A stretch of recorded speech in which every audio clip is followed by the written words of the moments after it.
Hi everyone, I just finished reading the Sonic X DC crossover series here, and overall I left happy but not satisfied. Some really cool crossover moments in this series. I don't want to get this wrong. There are some moments that were amazing to see, whether it be Sonic and the Flash racing, or Superman, fighting Dr. Eggman, or Shadow fighting the Joker. These moments that I wouldn't have thought would be happening, I'm seeing with my own eyes. There's a lot of that really awesome moments of action and the comedy and the quips.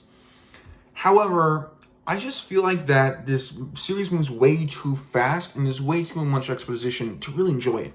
One of my favorite elements of Spider-Man No Way Home was not just the fun moments, but it was the emotional beats when those characters of the three Spider-Man really got to talk and hang out. That's why I really like that movie.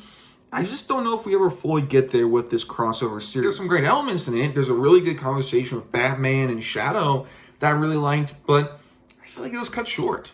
I also think some characters really don't have a ton to do. Like the Amy Wonder Woman team up, there's not really anything. And I also think that's an issue. You have this pairing system where every, hero from each team gets to pair up. And there's some I really like Silver the Hedgehog and John Stewart Green Lantern was really cool. And there's some really great stuff with the rings and Silver that I thought was just really well woven between the two universes. However, there's not a lot of kind of interaction between, say, the other team members. You kind of they're with their pairing. So, like, I was excited to see Sonic and Batman interact. We don't get that.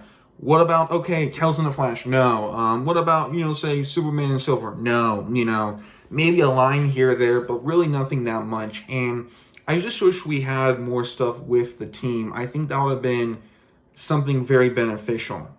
Each issue was about 20 or so pages, and I just felt like that we either need more pages or another issue. There's a lot of exposition as well, which I think got too much. I understand you want to, really explain to your readers what's going on and the tech stuff. I get that and I respect that here, but I just want to see more of these characters interact. Darkseid is the villain in this, and yeah, he was fine. He just kind of wants to get all the Chaos Emeralds, which was cool, right? To see Darkseid holding a Chaos Emerald, that's neat, but he just is very one-dimensional. Also, as well, Eggman kind of gets sidelined. Besides that really cool moment with Superman that I love, he doesn't have that much to do. I was like, oh, okay. I also think the DC world was kind of portrayed better. The Sonic world has cool stuff, but I don't know. I just kind of wanted a bit more with it, with the creativity of some of the level designs we've seen from the game. DC, you get some really cool environments. Sonic, you kind of do. I just wanted more. There's some cool game references. There's some stuff to like Sonic Colors that's really cool. And Sonic Lost World, I'm like, hey, that's neat. But maybe just a bit more on the environment side of just going into those cool worlds would have been neat.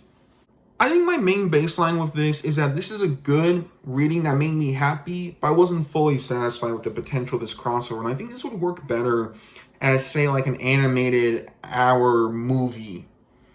I think with that, the action would come more to life. I think you could just do more.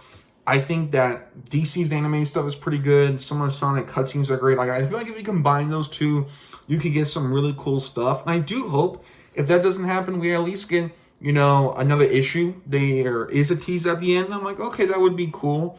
So yeah, this was just overall really neat to see. It was one of those things that I think the initial awe and some of those interactions were neat, but just getting to that third step of this being one of the best crossovers ever did not happen.